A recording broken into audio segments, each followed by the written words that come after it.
to the hood. I'm Desi. I'm Sam. And welcome to our channel. Make sure that you guys hit the subscribe button and like this video. Which corner is it going in? This one? Be in this one. This one? Whichever one. Like, hit the subscribe button. Make sure you guys join our hood family. We'd love to have you. Leave some comments and things below. We'd love to hear from you guys. Today, on our video topic, we are going to be talking about alma mater. We are going to talk about Alabama A&M University. But nah, we're really gonna talk to y'all about whether an HBCU is worth it from our experience. We're gonna talk about the social climate. We're gonna talk about some of the resources that you can have at an HBCU. But we're also gonna be real with you. We're gonna tell you the ups and downs. We're gonna tell you the struggles and the highs, the good and the bad.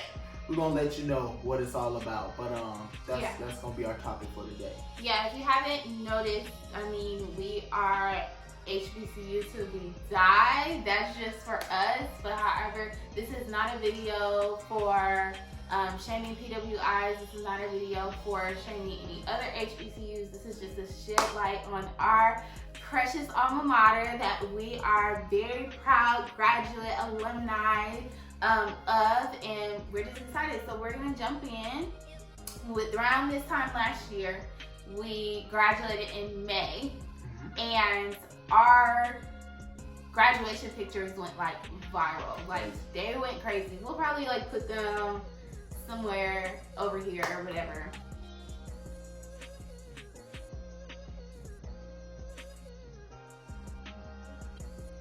This would be a perfect time to do a video on A&M just to show, shed light on HBCUs and graduation and all that good and fun stuff. So, yeah.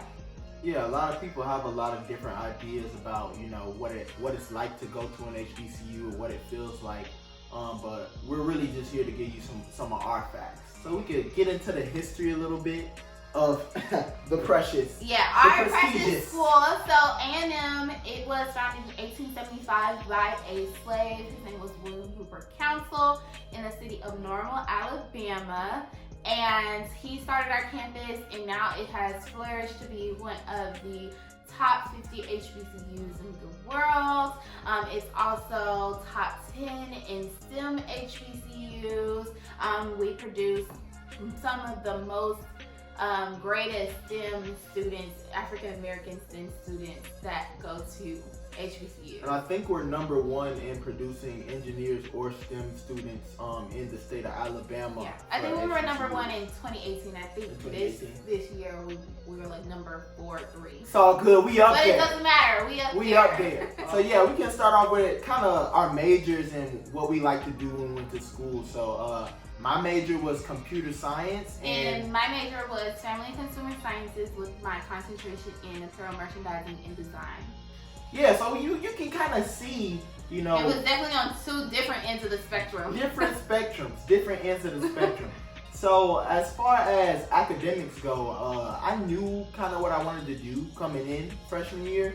I had a good idea about what computer science could do after graduation. And I kind of knew exactly, you know, what that would look like for me. So coming in as a computer science major, I knew it was going to be tough. I knew it was going to be a lot of nights I didn't want to code, a lot of nights I didn't want to wake up and do the work.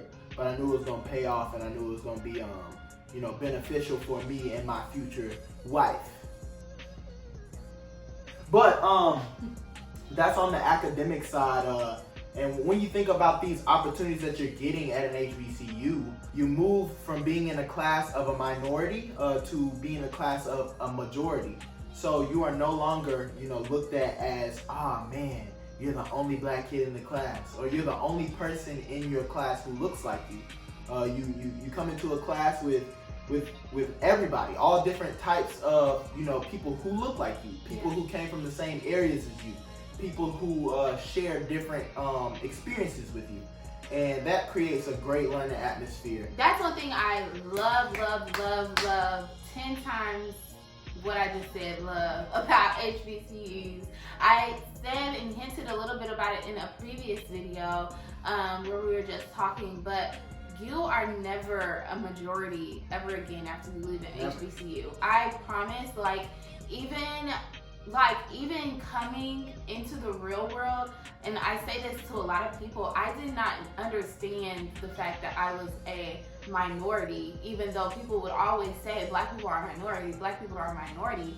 But if you're anything like me, I grew up in the hood, I went to a public school with black kids, and then I decided to go to an HBCU with black people. And then I moved into the real world where I got by myself and I actually wasn't in just a city surrounded in black people, you know, and I had to go to work in corporate America or whatever with people of other races and realize, oh, this is exactly what they were talking about. This is exactly the minority that they were talking about. And you will never get that again where you feel like, honestly, when you're around a majority like that, you feel like you're on top of the world because so many people are like you, so many of you guys share the same culture experiences, or even if they are different but the same, but the fact that you guys can have similarities even in those differences, that makes a big deal. That makes a big deal even when you are coming up in those ages where you're finding yourselves in that 19 through 25 whatever range. That's a great background to have, finding yourself in your people. And that's a good point. That's a good point. It's almost as if you're celebrated and not tolerated. Yes. It gives you a space where you're allowed to be free. And for myself, I know that that's something that I didn't want to take for granted because I knew that I would never find it again. And you know, that's just simply like the world we live in. You know, a lot of people that look like us don't get those spaces to be truly ourselves and truly free. So when you're allowed to be truly free in those areas, you're able to see things in yourself that you can then bring to the world. One experience that we had on A&M's campus, they threw a bonnet and do-rag party. Yes. And oh my gosh, y'all, it was so live. It was so funny because everybody would come with they velvet do-rags, or like me and Cindy, and we had our little matching set. Maybe we'll put a picture in there somewhere for y'all, but we was cute too.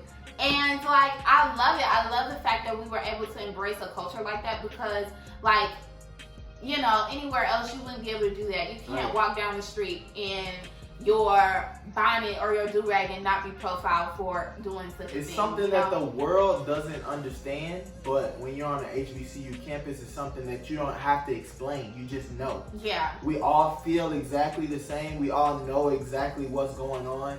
And you know, you just you feel it. It's something that's, you know, unique to you as a person.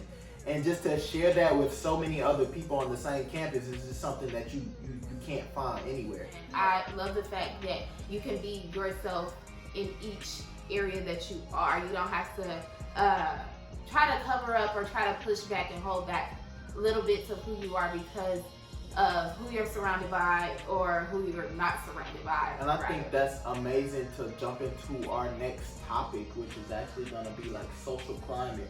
A lot of people don't know the social climate that exists on the HBCU. So I think it's really cool to talk about just how we see social climate on the campus. But when you do go to an HBCU, the majority of people you will see is black people. But that doesn't mean that we are all the same. Yeah. We all come from different social climates, social backgrounds that influence our personalities. So it's really cool to kind of get in the mix and see where you fit in. And also learn how to work with people that come from different backgrounds. For instance, like if you're a northerner, like I'm from the north, but I went to an HBCU down south. Now that was something totally different out of my social climate, out of things that I was in the north.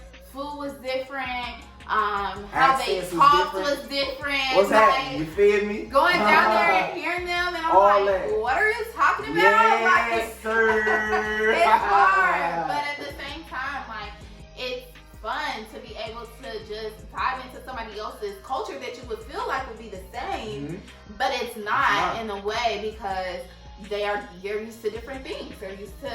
They're being raised different. They're in different areas. That's a great point. That's an amazing point because you don't even understand how many different dialects. You see so many different slangs. You hear so many different things. An example. So in Dayton, Ohio, I don't know if I'm pretty sure I have so many people from Dayton, Ohio on my YouTube, but in Dayton, Ohio, we say fishy, and we say fishy like, oh, you look good. No, that means something you fly. And so when I went down there my freshman year, I'm thinking I'm popping. You know, I love saying fishy. I went up to this dude. I was like, dang, you fishy. And he was like, what? Like, he turned around like he was about to fight me. I was like, down here, that means, boy, you stink. Yes. You fishy. I was like, no, it's a compliment. Man. But yeah, like, it's just so funny in those ways because we're so different, but we're still the same. So, yeah. That was so cool to see all these different people come together. You can hear it in their voices. You can hear different, you know, accents, different dialects, different slangs. We have a lot of kids from Chicago. Merch. Yo, my God. Merch. What's merch? Merch like putting it on somebody.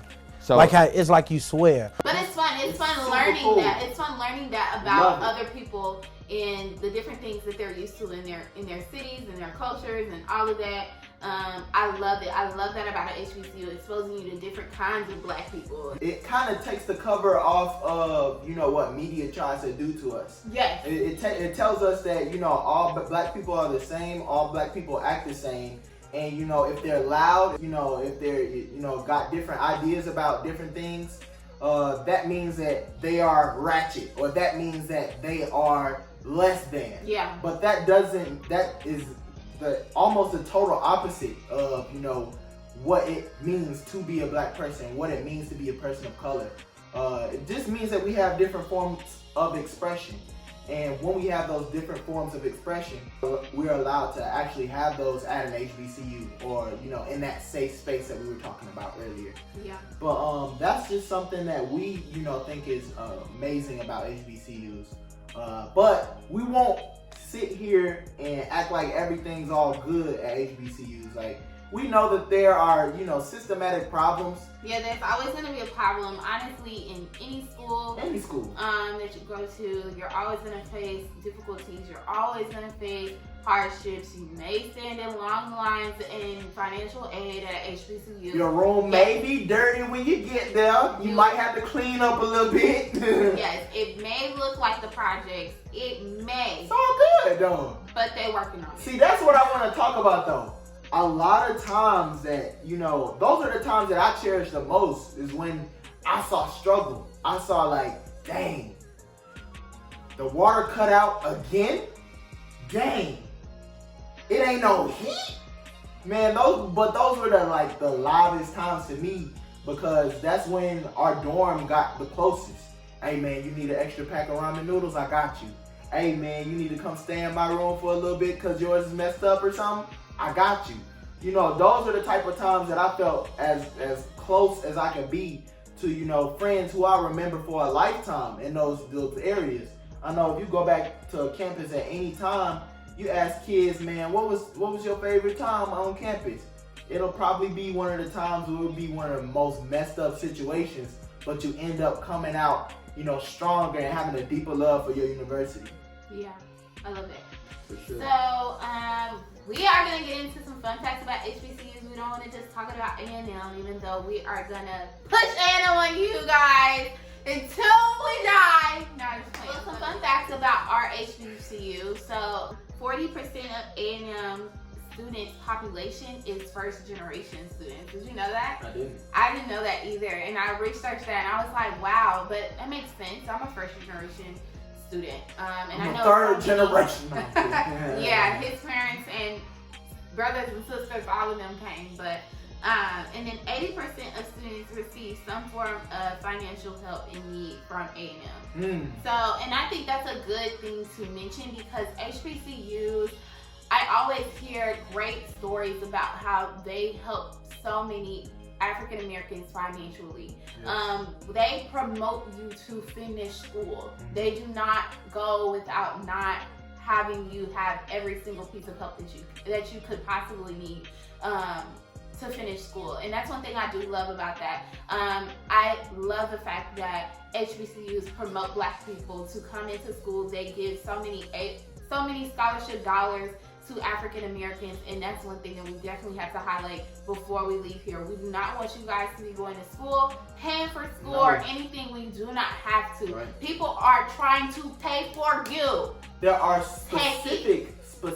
scholarships and opportunities that I would not have gotten if I went to a different school.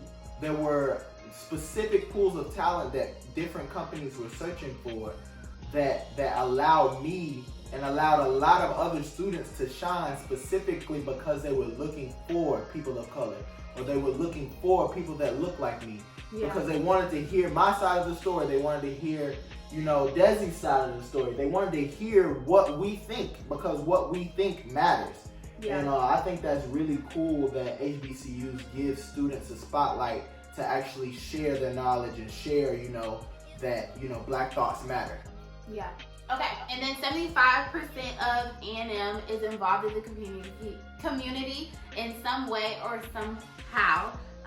And that's always because our big motto is service is sovereignty. Mm-hmm. And so A&M's big thing is pushing us to be in the community, always give back, always be that helping hand where we can.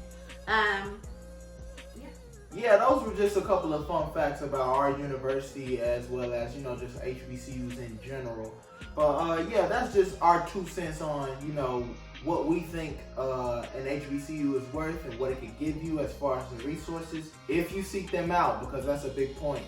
A lot of kids may not, see different opportunities or get different opportunities, but good things come to those who seek, so. Yeah, it's all about that. Like for instance, a lot of people don't enjoy college in general just because they don't get involved, or they stay in their dorm room, or and don't seek out the community, they don't seek out the help, they don't look into organizations, don't be like Simeon and don't get involved in anything. Get involved in things on campus. I was a STEM Star Scholar. I was involved on my campus. I participated in many career fairs, many internship opportunities. She just tried to come for me because I didn't get involved. No, not even that. But get involved in organizations, guys. Give back to your community, to your school. I was involved in House Arrest 2 Championship Dance Team Incorporated, and we danced on multiple HBCU campuses. It was amazing. I had a ball. I also, and with Simeon, we did Bible study on campus with the movement. That was an organization very dear to our heart because it was a part of our home church in Huntsville, Alabama, the Rock Family Christian Worship Center. Shout out to the movement. So we love the movement. We were involved there. So I just encourage you guys to always be involved in your HBCU or wherever you are. If you're a PWI and you just wanted to tune into this video and see how our life was at our HBCU, I hope that you're enjoying your PWI lifestyle. If you want to come down for homecoming, let us know, because homecoming is where it's at. Appreciate y'all tuning in. Appreciate y'all, letting us speak our minds. Yes. And thanks for tuning in. Don't forget to go subscribe, whichever corner and it's like, in. And like. And comment. Share your thoughts. And share this video. And that's why I married you. That's it. But yeah, we out, y'all. Goodbye. Bye.